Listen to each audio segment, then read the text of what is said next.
Shalom Bapak Ibu dan Saudara sekalian, di dalam rangka 10 hari menjelang peringatan Pentakosta, kita akan merenungkan tentang buah Roh Kudus. Dan kita awali dengan memikirkan, apakah artinya hidup yang dipimpin oleh Roh Kudus? Apakah artinya hidup yang dipenuhi oleh Roh Kudus?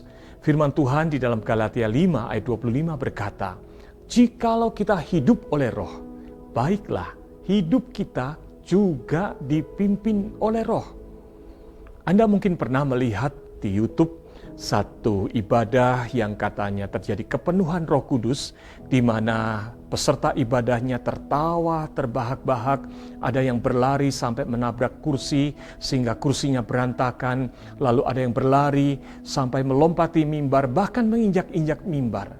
Satu kegiatan yang tidak tertib dan memalukan, dan dikatakan itulah kepenuhan Roh Kudus. Kalau kepenuhan Roh Kudus adalah seperti itu, maka mohon maaf, saya tidak mau dipenuhi oleh Roh Kudus. Dan saya yakin, saudara pun tidak mau, karena itu adalah kehidupan yang tidak tertib, yang memalukan. Tetapi bukankah sebetulnya di dalam Galatia 5 ayat 22 dan 23, ketika berbicara tentang kehidupan yang dipimpin oleh Allah Roh Kudus, hasilnya adalah buah Roh Kudus, satu kehidupan yang penuh kasih, sukacita, damai sejahtera, kesabaran, kemurahan, kebaikan, kesetiaan, kelemah lembutan, bahkan dikatakan juga yang terakhir pengendalian diri, satu kehidupan yang terhormat dan tertib. Kalau begitu, apakah artinya dipenuhi oleh Roh Kudus itu? Di dalam Efesus 5 ayat 18, kata dipenuhi Roh Kudus itu menggunakan kata plerou di dalam bahasa Yunani, yang artinya penuh dan juga dapat berarti kehidupan sedemikian rupa taat sepenuhnya dipimpin oleh Roh Kudus.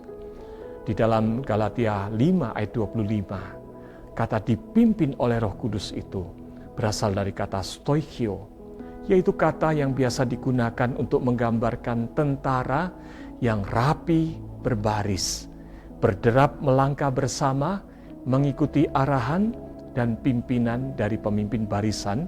Dalam hal ini adalah Allah Roh Kudus sendiri.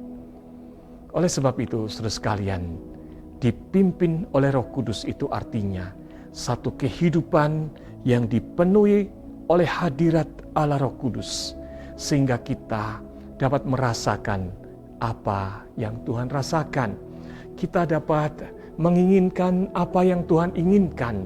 Kita dapat memikirkan apa yang Tuhan pikirkan. Kita berkata-kata dengan kata-kata apa yang Tuhan kehendaki. Kita berdoa dan melayani dengan seperti apa yang Tuhan kehendaki untuk kita lakukan. Oleh sebab itu, di dalam rangka 10 hari menjelang peringatan Pentakosta, mari kita bersama melatih diri untuk kita hidup dipimpin oleh Allah Roh Kudus, berada dalam barisan, mengikuti pimpinan Allah Roh Kudus sendiri.